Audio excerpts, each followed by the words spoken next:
morning. 하나님 아버지 감사합니다. 주의 말씀을 삼가 듣고자 합니다. 성령께서 감화 감동하시옵소서. 진리의 말씀을 가슴에 품을 수 있게 하시고 이 말씀과 함께 주께서 허락하신 이 하루, 주께서 선물로 주신 이 하루로 나아가게 하옵소서. 주의 뜻이 하늘에서와 같이 이 말씀을 따라 오늘 우리의 삶을 통하여 이 땅 가운데 드러나게 하시고 꽃피게 하시고 열매 맺게 하옵소서. 의지하며 예수님 이름으로 기도합니다. 아멘. 네, 오늘은 마가복음 1장에서 3장 말씀 함께 읽습니다. 바울이 로마에서 재판받는 기간 동안 바울도 성경을 썼지만 바울의 동역자들도 이때 성경을 썼습니다. 어, 특히 누가가 성경 두 권, 누가복음과 성경을 썼고 그 누가 성경 쓰기 전에 먼저 성경 쓴 분 한 분이 있다면 그분이 마가일 겁니다. 마가가 이 로마의 베드로 곁에 있다가 바울의 재판을 위해서 이 로마까지 옵니다. 그래서 2년간 모르겠습니다. 2년간 전체가 다 있었는지 모르겠습니다만 바울 곁에 오래 머물면서 그를 돕습니다. 그런 가운데서 로마 교회에 베드로의 증언이 담긴 마가복음을 기록해가지고 이 로마 교회에게 선물로 안기게 되는 것 같습니다. 그런 마가복음을 함께 읽겠습니다. 마가복음은 전반적으로 섬기시는 예수님이십니다. 섬기시는 예수님인데 마가복음 8장을 중심으로 나눌 수도 있습니다. 가이사랴 빌립보 신앙 고백을 중심으로 신앙 고백 이전, 신앙 고백 이후로 할 수 있습니다만 마가복음 10장 45절 섬기시는 예수님 이 말씀을 기준으로 앞뒤로 나눠도 괜찮다고 생각합니다. 아, 마가복음 10장 이전에는 성령으로 섬기시는 예수님 사역을 쭉 거기까지 기록하고 있고요. 그리고 11장 이후는 어, 치유 사역이나 기적 이런 게 거의 안 나타납니다. 오직 십자가에서의 기적. 하나님께서 십자가에서 자기 목숨을 바치셔가지고 섬기시는 그 기적. 거기를 향해서 쭉 기록하는 모습으로 되어 있습니다. 그래서 섬기시는 예수님의 이야기로 마가복음이 기록되어 있다 하는 기억을 가지고 한번 관심을 가지 그런 기준을 가지고 마가복음을 읽어가 보셨으면 좋겠습니다. 마가복음 1장입니다. 하나님의 아들 예수 그리스도의 복음의 시작이라. 여기 1장 1절은 굉장히 많은 이들에게 그 이후에 영감을 줍니다. 특별히 그리고 교회의 상징이 됩니다. 1장 1절이 복음이 무엇입니까? 하나님의 아들 예수 그리스도입니다. 하나님의 아들 예수 그리스도.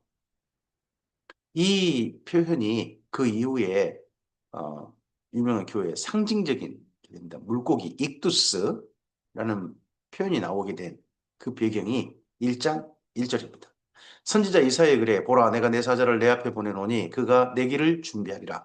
광야에서 외치는 자의 소리가 있어 이르되 너희는 주의 길을 준비하라. 그가 오실 길을 곧게 하라. 기록된 것 같이 세례 요한이 광야에 이르러 제사함을 받게 하는 회개의 세례를 전파하니 온 유대 지방과 예루살렘 사람이 다 나아가 자기 죄를 접어가고 요단 강에서 그에게 세례를 받더라. 그가 오실 길을 곧게 하라 하는 이사야서 말씀을 인용하며 세례 요한의 사역을 먼저 언급합니다. 마가복음의 복음의 시작은 세례 요한 사역부터입니다. 근데 그 중에 구약 성경 말씀 가운데 그의 오실 길을 곧게 하라. 이 곧게 하라. 바르게 하라. 반듯하게 하라. 이게 유디스입니다. 이 곧게 하라는 표현이 어, 먼저 세례요한을 통해 나타나고 그 다음에 예수님의 모든 사역은 이 곧게 하라. 유디스의 사역.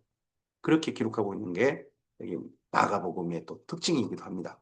출발점이 곧게 하다 하는 이 표현이 있다는 거 기억하시고 그 다음 또 곧, 즉시 이런 단어도 유념해 보셨으면 좋겠습니다.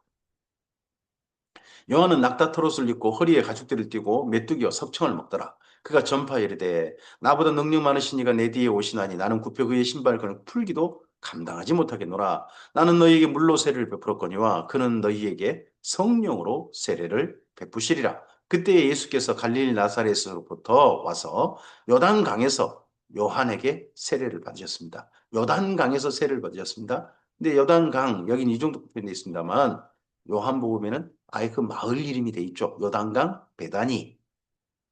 곧 물에서 올라오실새 하늘이 갈라짐과 성령이 비둘기같이 자기에게 내려오심을 보셨습니다. 자, 세례 요한이 곧게 유디스 그런 사역을 앞서서 했습니다. 그러고 나서 예수님께서 세례 받자마자 올라오실 때 곧 유디스 그 걷게 된 길로 그 다음 이어가십니다. 즉시 곧 즉시 이 표현을 계속 이어가는 게 보입니다. 어, 상당히 언어 유희이기도 하고 구약 성경의 이루어짐인 거죠. 주의 오실 길을 걷게 하라. 걷게 하신 길을 먼저 준비되어지면 주님께서는 그 걷게 된 길을 계속해서 확장해 가시는 거죠. 걷게 걷게. 하늘로부터 소리가 나기를 너는 내 사랑하는 아들이라 내가 너를 기뻐하노라 하시니라. 성령이 곧 예수를 광야로 몰아내신지라. 광야에서 40일을 계시면서 사탄에게 시험을 받으시며 들짐승과 함께 계시니 천사들이 수종 들더라. 광야에서 이 사탄에게 시험 받으셨던 세 가지 내용에 대해서 여기 마가복음은 굳이 기록하지 않습니다. 그냥 곧 별로 거기에 관심 없습니다. 도리어 그 이후에 예수님 사역에 훨씬 관심이 있습니다. 그래서 간단히. 하지만 여기 이제 시험 받으셨던 내용은 마태복음, 누가복음에 자세히 기록되어 있죠. 요한이 잡힌 후 예수께서 갈릴리에 오셔서 하나님의 나라, 하나님의 복음을 전파하여 이르시되 때가 찼고 하나님의 나라가 가까이 왔으니 회개하고 복음을 믿으라 하시더라. 갈릴리 해변으로 지나가시다가 시몬과 그 형제 안드레가 바다에 금을 던지는 것을 보시니 그들은 어부라. 예수께서 이르시되 나를 따라오라. 내가 너희로 사람을 낚는 어부가 되게 하리라 하시니 곧 그물을 버려두고 따르니라. 예수님께서 고든 길을 만들어 가고 계십니다. 세례요한이 고든 길의 시작을 준비를 해놨습니다. 그래서 예수님께서 고든 길, 곧 즉시의 길을 가고 있습니다. 거기 따라가는 이들은 어떻게 따라가야 됩니까? 곧 즉시 따라가야 됩니다. 곧 그물을 버려두고 따라가니라. 근데 안드레와 시몬은 베드로와 시몬은 그물을 버려두고 따라갔어요. 조금 더 가시다가 세베대의 아들 야고보와 그 형제 요한을 보시니 그들도 배에 있어 그물을 깁는데 곧 부르시니 그 아버지 세베대를 품꾼들과 함께 배에 버려두고 예수를 따라가니라. 그 다음에 야고보와 요한을 만납니다. 여기 이런 표현을 보면 베드로를 가장 먼저 부르셨다 하는 이야기죠. 그리고 그 다음에 야고보와 요한을 부르셨다. 이렇게 마가복음에서는 기록합니다. 이게 마태복음, 누가복음도 마찬가지죠. 그러나 요한복음에서는 가장 먼저 예수님을 만난 이는 사도 요한이다 하는 걸로 또 기록하고 있습니다. 약간 사실관계에 있어서 양쪽 다 사실이지만 누가 먼저 만났느냐는 기록에 약간 좀 차이가 있습니다. 그런데 여기 야고보와 요한은 예수님 따라갈 때 곧 부르시니 바로 따라갔는데 뭘 버리느냐 그러면 아버지를 품꾼들과 함께 배에 버려두었습니다. 그러면 아버지, 품꾼들, 배, 이 모든 것들을 버려두고 갔습니다. 그러면 사실 많이 버린 사람은 누구냐?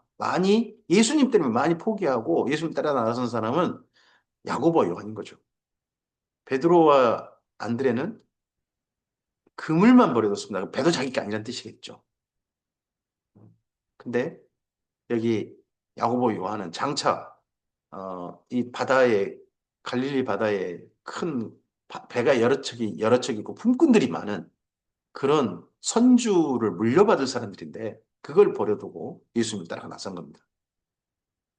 그들이 가버나움에 들어가니라 예수께서 곧 안식일에 회당에 들어가 가르치심에 곧 가르치신 사역도 곱게 하시는 예수님의 사역입니다. 무사람이 그에게 오는 논란이 이는 그가 가르치시는 것이 권 있는 자와 같고 서기관들과 같지 아니함이라. 마침 이 마침이란 말도 유디스입니다. 그들의 회당에 더러운 귀신 들린 사람이 있어 소리질러 이르되 나사렛 예수여 우리가 당신과 무슨 상관이 있나이까 우리를 멸하러 왔나이까 나는 당신이 누구인 줄 아노니 하나님의 거룩한 자니이다. 예수께서 꾸짖어 이르시되 잠잠하고 그 사람에게서 나오라 하시니 더러운 귀신이 그 사람에게 경련을 일으키고 큰 소리를 지르며 나온지라. 예수님께서 우리에게 이 사건을 통해서 특별히 이 마가복음 사건을 통해서 우리에게 기록을 통해서 우리에게 알려주신 게 있습니다. 첫째는 이 귀신 들린 자들로부터 예수님의 정체성이 고백되고 하는 것 진짜 싫으신 것 같습니다. 잠잠하라. 그런 자들에게 신앙 고백 듣는 건 귀신 들린 자들에게 신앙 고백 듣는 건 예수님 별로 좋아하지 않는 것 같습니다. 두 번째, 나오라 그럴 때 더러운 귀신이라고 부르는 게 있습니다. 더러운 귀신. 그냥 귀신이라지 않고 더러운 귀신. 그다음에 계속 읽어보면 마가복음에서 귀신에 대해서 앞에 꼭 붙습니다. 더럽다. 더럽다. 오늘 우리의 삶 속에 더럽단 말이 부정하다. 그런 말이잖아요. 구약 성경에 가면. 부정한 삶으로 성경이 정한 삶, 하나님의 계명을 따르는 순결한 삶, 그쪽으로 가지 않고 부정한 삶으로 자꾸 가는 자들, 그런 자들은 귀신에 현혹되거나 귀신에 들려있거나 귀신의 영향력 아래 있는 사람일 가능성이 높다고 보면 될 것 같습니다. 교회 안에 있다 할지라도. 다 놀라 서로 물어 이르되 이는 어찌미냐 권위 있는 세교원으로다 더러운 귀신들에게 명한즉 순종하는도다 하더라. 예수의 소문이 곧 온 갈릴리 사방에 퍼지더라. 회당에 나와 곧 야고보와 요한과 함께 시몬과 안드레의 집에 들어가신 예수님의 모든 사역은 곧이라는 표현으로 계속 지속적으로 표현하고 있습니다. 특별히 1장에서는 곧이라는 단어를 굉장히 많이 사용했습니다. 시작할 때 어, 주의 오실 길을 곧게 하라. 그럼 곧게 하면 주께서는 곧은 길을 만들어 가시는 겁니다. 이 길, 시몬의 장모가 열병으로 누워 있는지라 사람들이 곧 그 여자에 대하여 예수께 여짜온대 나아가사 그 손을 잡아 일으키시니 열병이 떠나고 여자가 그에게 수종드니랍니다. 이날이 안식일로 되어 있습니다. 안식일 날에 열병으로 누워 있었답니다. 그러면 안식일에 보통요 전염성 질병이 아니면 회당에 참여합니다. 근데 베드로 시몬의 장모는 열병, 이 열이 나는 병인데 전염성 있는 병이지 않냐 의심이 되었던 것 같습니다. 그래서 회당에 나가지 않았습니다. 그래서 집에 누워 있었단 말이에요. 근데 그 전염성 질병에 걸렸을 줄 모를 여인의 손을 잡아 일으키십니다. 그냥 말씀하시고 멀리서 말씀하신 게 아니라 손을 잡아 일으키십니다. 우리는 여기 마가복음 같은 복음서에서 예수님의 기적 사건을 보면 그 병 나은 거, 귀신 나간 거 이런 걸 봅니다. 근데 다른 걸 봤으면 좋겠습니다. 그 사람들을 섬기시는 돌보시는 예수님을 보셨으면 좋겠습니다. 기적에 기적에 자꾸 가지 말고 그런 사람들을 안타까워하시고 그런 사람들을 돌보시는 예수님을 보셨으면 좋겠습니다. 이 여인에게 안식일 날 회당에도 나가지 못하는 그리고 집에서 혼자 누워 열병을 앓으면서 집에 혼자 누워 있을 그 여인의 손을 잡아 일으키시는 예수님의 마음 거기를 우리가 좀 보았으면 좋겠습니다. 저물어 해질 때에 모든 병자와 귀신 들린 자들을 예수께 데려왔다면 여기가 시몬의 집에 데려왔겠죠. 온 동네가 그 문 앞에 모였더라. 예수께서 각종 병이 든 많은 사람을 고치시며 많은 귀신을 쫓아내시되 귀신이 자기를 알므로 그 말하는 것을 허락하지 아니하신지라. 그들을 많은 사람을 고치셨고 많은 귀신을 쫓아냈습니다. 모든 사람이라고 표현하진 않았네요. 모든 사람이 하진 않았어요. 하지만 그들을 외면하지 않으셨습니다. 그리고 또 하나, 이 사람들, 이 병든 자들이 왜 예수님께 왔겠습니까? 예수님이 치료비를 안 받으신 거죠. 그 당시 다른 병원들, 그런 데는 다 치료비 받고 그랬을 거 아니겠습니까? 근데 예수님께서는 치료비를 전혀 안 받으시니까. 그리고 그들을 돌보시니까. 그래서 예수님께 나오는 겁니다. 정말 안타까운 민중들인 거죠. 몸에 질병이 걸렸고 귀신 들린 것 같은데 어디 가서 치료받을 형편도 안 되는 이들. 그런 이들을 예수님께서 외면하지 않으셨습니다. 세상에 저녁 해질 때에도 이들을 했습니다. 또 해질 때 많이 데려왔다는 것은 낮에는 또 이 질병 걸린 사람들이 병 걸린 사람 낮에는 일을 했겠다 한 생각도 들지 않습니까? 새벽 아직도 밝기 전에 예수께서 일어나 나가 한적한 곳으로 가서 거기서 기도하시다니. 예수께서 낮에 기도하실 틈이 없으셨어요. 이스라엘 민족은 낮에 오전 9시, 12시, 오후 3시에 기도를 합니다. 예수님도 그런 시간에 기도하신다면 그렇게 하셔야 되겠죠. 근데 기도하실 틈이 없으셔서 새벽에 기도하셨습니다. 한적한 곳 혼자서. 또 제자들 데려가신 건 또 아닌 것 같습니다. 시몬과 및 그와 함께 있는 자들이 예수의 뒤를 따라가 만나서 이르되 기도하시고 난 다음에 예수님 만나 이르되 모든 사람이 주를 찾나이다. 이르시되 우리가 다른 가까운 마을로 들러 가자. 거기서도 전도하리니 내가 이를 위하여 왔노라 하시고 이에 온 갈릴리에 다니시며 그들의 여러 회당에서 전도하시고 또 귀신들을 내쫓으시더라. 한 나병 환자가 예수께 와서 꿇어 엎드려 간구하여 이르되 원하시면 저를 깨끗하게 하실 수 있나요? 나병 환자. 불가촉 질병 걸린 자죠. 이 사람은 이 사람들이 많이 모이는 곳에 오면 안 됩니다. 도로 자기 피해야 돼요. 근데 오죽했으면 예수님께 왔겠습니까?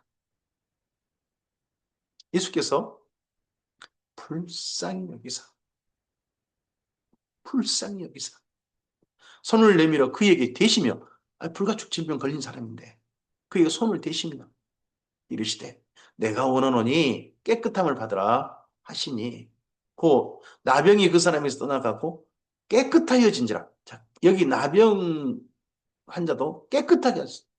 뭐가 소원입니까? 이 질병 나병 걸린 다음에 그가 맨날 듣던 소리가 무슨 소리겠습니까? 저는 부정합니다. 저는 부정합니다. 저는 더럽습니다. 저를 만지지 마세요. 저를 가까이지 마세요. 저는 더럽습니다. 그래서 그가 정말 듣고 싶은 소리가 뭐겠습니까? 나병을 낫는다는 소리가 아니라 저는 깨끗해지고 싶습니다. 예수님께서 그 마음을 아시고 불쌍히 여기셔서 하시는 표현도 나병이 나으라 그러지 않으시고 깨끗해져라. 깨끗해졌다는 겁니다. 곧 보내시며 엄히 경고하사 이르시되 삼가 아무 얘기도 아무 말도 하지 말고 가서 내 몸을 제사장들에게 보이고 내가 깨끗하게 되었으니 모세가 명한 것을 드려 그들에게 입증하라 하셨다. 이 사람이 이 나병 걸렸던 사람이 이제 깨끗해진 사람이 일상으로 돌아가려면요 반드시 그 전에 나병 걸린 것을 제사장에 고해서 그가 따로 격리됐거든요. 그러니까 제사장에 나아가서 자기가 나병 나은 것을 확인해야 돼요. 정결례라 그러죠. 깨끗하게 된 걸 고하는 제사. 그 제사를 드리고 일상으로 회복할 수 있습니다. 그래서 먼저 그걸 하라. 그러나 그 사람이 나가서 그 일을 많이 전파해 널리 퍼지게 하니 이거 그러나로 돼 있어요. 그러면 이걸 안 했다는 소리인지 가서 정결례를 글쎄 해야 될걸요. 그래야 일상 돌아갈 테니까. 근데 그 일을 많이 전파했다. 그보다는 다른 일을 더 열심히 했다. 뭐 그런 이야기일까요? 그러므로 예수께서 다시는 드러나게 동네로 들어가지 못하시고 오직 바깥 한적한 곳에 계셨으나 사방의 사람들이 그에게 나오더라. 왜 바깥 동네 들어가지 못하셨습니까? 예수님이 동네 들어가시면 거기까지 불가촉 질병 걸린 자가 찾아올 수 있단 말이에요. 예수님께서 그런 것까지 또 배려하신 것 같습니다. 예수님 곁에 누구든지 오는 예수님은 전혀 가리지 않으셨습니다. 다 만나시고 다 고치시고 다 돌보셨습니다. 오늘 우리에게 교회가 바로 이런 예수님을 본받아야 되는 거 아니겠습니까? 이런 섬기시는 예수님.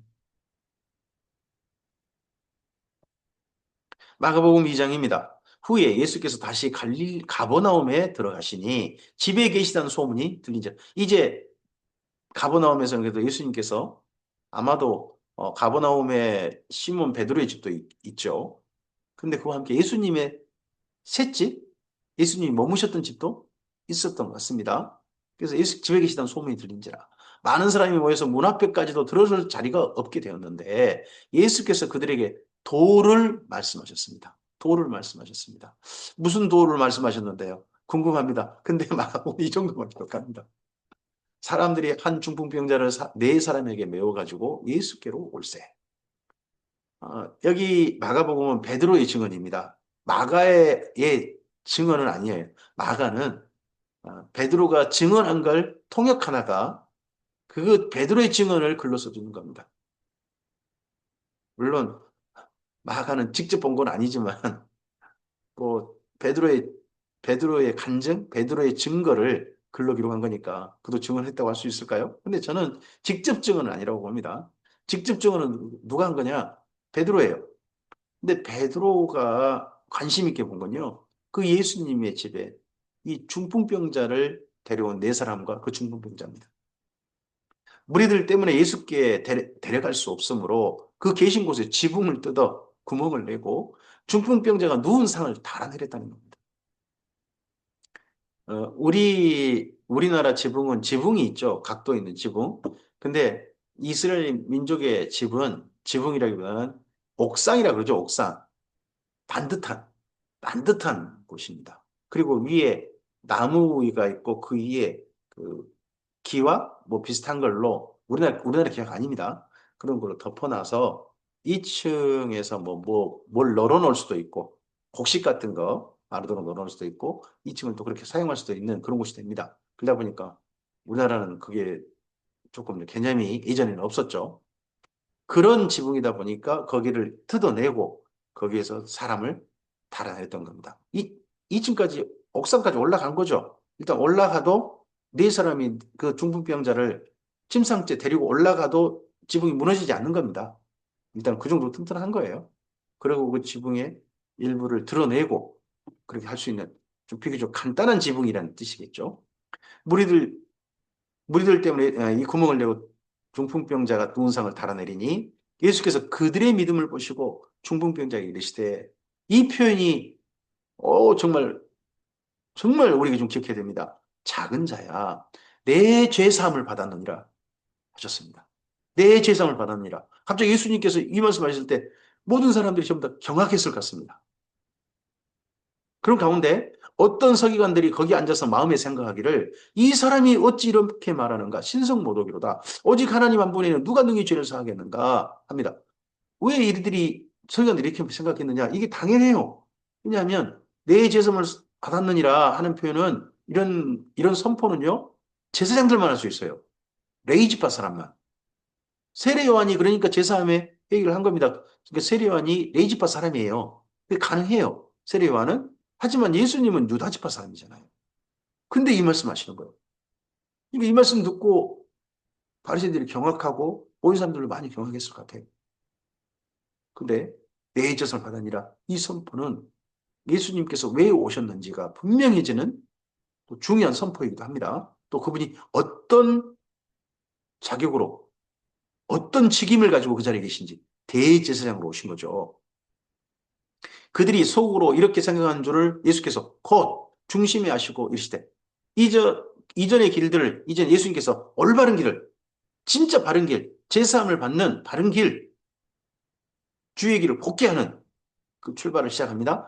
어찌하여 이것을 마음에 생각하느냐 중풍병자에게 내 재산을 받았느니라는 말과 일어나 내 상을 가지고 걸어가라 하는 말 중엔 어느 것이 쉽겠느냐 그러나 인자가 땅에서 제사하는 권세가 있는 줄을 너희로 알게 하려는 걸 아시고 중풍병자에게 이르시되 내가 내게 이르노니 일어나 내 상을 가지고 집으로 가라 하시니 그가 일어나 곧 상을 가지고 모든 사람 앞에서 나아가거늘 그들이 다 놀라 하나님께 영광을 돌리며 이르되 우리가 이런 일을 도무지 보지 못하였다 하더라. 이건 이전에 없었던 일이죠. 새로운 길이 열린 겁니다. 주의 길이 열린 겁니다. 이전에 레이지파를 통해서 했던 제사 제도가요. 지금 여기 예수님 때까지 오면 엉망이 됩니다. 대제사장이 한 명도 아니고 몇 명이 된 데다가 성전에서 제사 드릴 때 이 성전 그 제사 드린 걸 갖다가 이익의 도구로 삼고 거기를 권력의 도구로 삼고 완전히 망가져 버렸어요. 제사 제도가. 그런 가운데서 새로운 하나님 앞에 제사함의 선포가 있게 됐습니다. 그게 세례요한이었습니다. 거기에 더 나아갑니다. 예수님께서는. 더 나아갑니다. 세례도 주지 않았어요. 그냥 예수님께서 선포하십니다. 내 제사함을 받았느니라. 한 것도 없는데 우리가 바로 그렇게 됐습니다.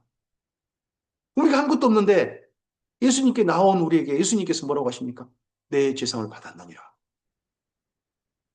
그 시작이 여기서 시작됩니다. 주의 길이 곧게 열리고 있습니다. 예수께서 다시 바닷가에 나가심에 큰 무리가 나왔거늘 예수께서 그들을 가르치시니라. 가르치시니 하고 난 다음에 그 다음에 가르치신 내용이 거의 없다는 게 여기 마가복음의 특징이기도 합니다. 또 지나가시다가 알페오의 아들 레이가 세간에 앉아 있는 것을 보시고 그에게 이르시되 나를 따르라 하시니 일어나 따르니라. 여기 마태 알페오의 아들 레이가 마태거든요. 마태 사도가 예수님을 만나서 따르게 된 게 세 번째. 예수님께서 제자를 부르신 사건으로 기록되고 있습니다. 그의 집에 앉아 잡수실 때에 많은 세리와 죄인들이 예수와 그의 제자들과 함께 앉았으니 이는 그러한 사람들이 많이 있어서 예수를 따름이라. 여기 세리들은 세금 거두는 업체 사장님입니다. 국가 공무원 아니에요. 국세청 직원들 아닙니다. 그 당시에는 그 로마에서 어떤 현지인 중에 그 인두세를 거두는 사람을 업체를 지정한다고 합니다. 그럼 지정된 업체 사장님이 세리예요. 죄인들은 누구냐? 그 업체 직원들입니다. 그래서 남자들입니다. 여기 세리와 죄인들 할 때 세리나 죄인들이나 전부 다 남성용으로 돼 있다는 거. 그건 좀 기억해 보실 만합니다. 바리새인의 서기관들이 예수께서 죄인 및 세리들과 함께 잡수시는 것을 보고 그의 제자들에게 이르되 어찌하여 세리 및 죄인들과 함께 먹는가? 저 사람들 우리 민족이지만 저 사람들은 구원 없다. 저 사람은 우리 민족도 아니다. 우리 민족을 포기한 사람들이다. 하는 사람은 취급되는 사람이 세리와 그쪽 직원들이었다는 거죠. 예수께서 들으시고 그들에게 이르시되 건강한 자에게는 의사가 쓸데없고 병든 자에게라야 쓸데있느니라. 나는 의인을 부르러 온 것이 아니요 죄인을 부르러 왔노라 하시니. 이 말씀이 여기 마가복음에도 기록되어 있고 마태복음에도 마태가 자기를 향한 이야기잖아요. 정말 기억해서 기록하고 있습니다. 예수님께서 마태를 어떤 사람으로 대하고 있습니까? 병든 자라는 겁니다. 부자고 셀이라는 뭐 세금고도업체 사장님이고 그런 마태를 예수님께서 어떤 사람을 바라보고 있느냐? 병든 자, 질병을 앓고 있는 자, 그런 자를 바라보셨습니다. 그리고 그를 바라보 그에게 말씀하십니다. 그래, 너 죄인이야. 우리가 죄인임을 기억하고 주님 앞에 하나님으로부터 버림받은 하나님의 진노 아래 살고 있었던 나인 것을 인식하고 깨닫고 인정하고 주 앞에 나아가는 자, 그런 죄인들을 부르고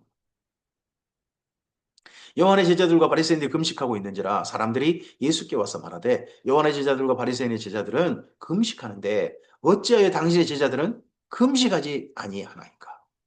이 금식에 대한 이야기가 여기도 있고 여러 곳에 뭐 다른 복음서에도 있죠.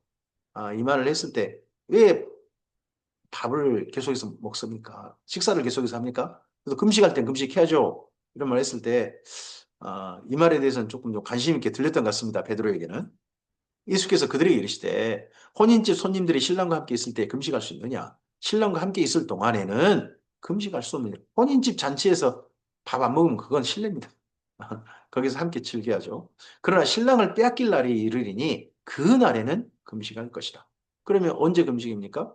우리는 예수님의 고난주간 정도에는 금식하는 것 생각해 봐야 됩니다. 그날엔 금식하라고 예수님께서 말씀하시지 않습니까? 생배 조각을 낡은 옷에 붙인 자가 없나니 만일 그렇게 하면 그 기운 새 것이 낡은 것을 당겨 헤어짐이 더하게 되느니라. 새 포도주를 낡은 가죽 부대에 넣는 자가 없나니 만일 그렇게 하면 새 포도주가 각 부대를 터뜨려 포도주와 부대를 버리게 되리라. 오직 새 포도주는 새 부대에 넣느니라 하신다. 그 당시의 습관입니다. 부대가 보통 짐승 가죽이죠. 짐승 가죽은 오래 쓰면 탄력성을 잃어버린다고 합니다. 그래서 오래된 부대는요, 탄력성을 잃어버려가지고 풍선처럼 부풀지 않고 터져버리는 거죠. 새 포도주는 가스가 많이 발생한다고 그러죠. 그래서 부풀 수밖에 없습니다. 그러다 보니까 탄력성이 좋은 새 부대, 새 가죽 부대에 그렇게 담는 거죠. 그렇게 보관을 하게 됩니다. 뭐, 유럽은 그거 넘어가서 이제 나무 오크통이라고 하죠. 거기에다 보관을 했습니다만은 중동 이쪽에서는 나무가 도리어 귀해요. 끼다 보니까 이런 그 짐승 가죽 부대에 담게 됩니다. 근데 이 말씀이 중요한 또 표현이 되죠. 새 포도주는 새 부대에 넣는다. 예수님의 새로운 길, 그쪽 길에 대한 모든 계명들과 교회에게 주신 세상을 보는 태도, 시각, 그리고 행함, 이 모든 것들은 새 포도주입니다. 거기는 새 부대예요. 새로운 형식 안에 담게 됩니다. 안식일에 예수께서 밀밭 사이로 지나가실 때 그의 제자들이 길을 열며 이삭을 자르니 바리새인들이 예수께 말하되 보시오 저들이 어째 안식일에 하지 못할 일을 하나이까. 예수께서 이르시되 다윗이 자기와 및 함께한 자들이 먹을 것이 없어 시장할 때 한 일을 잃지 못하였느냐. 안식일에 하지 못할 일, 안식일에요 길을 열며 이삭을 자르는 건요 하지 못할 일 아닙니다. 이건 허용된 일입니다. 허용된 일인데 제자들이 여기까지만 이야기했어요. 그 다음의 일을 지금 생략한 겁니다. 말하기 좀 창피하셨는지 이걸 자르고 난 다음에 그걸 까불러서 먹었던 것 같습니다. 그 다음을 하면 안 된다고 유대인들은 바리새인들은 안식일 규정으로 나를 자기들 관습으로 만든 겁니다. 근데 하지 못할 일을 했다는 겁니다. 일을 했다는 거죠. 노동을 했다는 거죠. 쉬라고 했는데 예수님께서 다윗의 사례를 가져옵니다. 그가 아비아달 대제사장 때 하나님의 전에 들어가서 제사장 외에는 먹어서는 안 되는 진설병을 먹고 함께한 자들에게도 주지 아니하였느냐. 또 이르시되 안식일이 사람을 위하여 있는 것이요 사람이 안식일을 위하여 있는 것이 아니니 이러므로 인자는 안식일에도 주인이냐. 예수님께서 안식일의 주인으로서요 안식일 계명을 새로 다시 한번 기억하게 하십니다. 하나님께서 안식일의 주인 아니십니까? 하나님께서 안식일 사람들에게 주신 이유는 뭡니까? 이 애굽에서 노예 생활을 하면서 쉬지도 못하던 이스라엘 민족에게 쉬라는 선물을 주신 거 아니겠습니까? 사람을 위해 주신 겁니다. 그러면 안식일 계명 이런 것들이 사람들을 위해서 주신 선물이어야 되지 사람을 올가면은 족쇄가 돼서는 안 되는 겁니다. 예수님께서 그런 본래 정책까지 말씀하셨습니다. 마가복음 3장입니다. 예수께서 다시 회당에 들어가시니 한쪽 손 마른 사람이 거기 있는지라 사람들이 예수를 고발하려 하여 안식일에 그 사람을 고치시는가 주시하고 있거나 안식일에 병 고치면 안 된다. 안식일에 일하면 안 된다. 하는 걸 가지고 안식일에 병 고치면 저거 일한 거다. 그럼 안식일 범한 거다. 하고 고발하려고 주시하고 있었다는 겁니다. 예수께서 손 마른 사람에게 이르시되 한가운데 일어서라 하시고 그들에게 이르시되 안식일에 선을 행하는 것과 악을 행하는 것 생명을 구하는 것과 죽이는 것 어느 것이 옳으냐 하시니 그들이 잠잠하고 자 선을 행하는 것 악을 행하는 것 일이죠. 생명을 구하는 것 죽이는 것 다 일입니다. 근데 안식일에 선을 행하는 걸 일로 취급해야 될까요? 안식일에 생명을 구하는 걸 그걸 일로 취급해야 될까요? 그럴 수 없다는 거죠. 그러니까 유대인들도 잠잠했습니다. 이들에서 할 말이 갑자기 꿀먹은 벙어리가 돼버린 거죠. 그들의 마음이 완악함을 탄식하사 마음이 완악함. 내가 생각한 뭐라. 내가 생각이 틀릴 수도 있어 한 게 아니라 내가 잘못 생각했네 한 게 아니라 예수님이 그런 지적에도 할 말이 없고 반박할 거리가 없어도 우리가 잘못한 게 아니야. 저 예수가 잘못한 거지. 교묘하게 지금 말장난하고 있어. 이런 식의 생각인 거죠. 그들이 마음의 완악함을 탄식하사 노하심으로 그들을 둘러보시고 그 사람에게 이르시되 내 손을 내밀라 하시니 내밀매 그 손이 베었더라. 예수님께서 뭐 어떻게 하실 거랬습니까? 이걸 만지지도 않으셨습니다. 그냥 내 손을 내밀라. 그때 손 마른 사람이 손이 아마도 말라가지고 굳어 있었겠죠. 손이 자기가 손을 내밀면서 손이 회복돼 버렸어요. 바리새인들이 나가서 곧 헤롯 당과 함께 어떻게 하여 예수를 죽일까 의논하니라. 예수님의 고든 길을 가십니다. 그러할 때 이 고든 길에 대한 반대 세력도 거기에 해방하려는 길이 또한 함께합니다. 곧 예수께서 제자들과 함께 바다로 물러가시니 갈릴리에서 큰 무리가 따르며 유대와 예루살렘과 이두메와 요단강 건너편과 또 두로와 시돈 근처에서 많은 무리가 그가 하신 큰 일을 듣고 나오는지라. 예수께서 무리가 에워싸 미는 것을 피하기 위하여 작은 배를 대게 하도록 제자들에게 명하셨으니 이는 많은 사람을 고치셨으므로 병으로 고생하는 자들이 예수를 만지고자 하여 몰려왔음이더라. 병으로 고생한 자들이 예수님께 몰려왔습니다. 치료비를 안 받잖아요. 이들이 예수님을 그 다음에 따랐다? 그런 건 사실 성경에 그렇게 많이 기록되어 있지 않습니다. 거의 별로 없어요. 하지만 예수님은 이런 사람들을 한 사람도 외면하지 않으시고 고치셨습니다.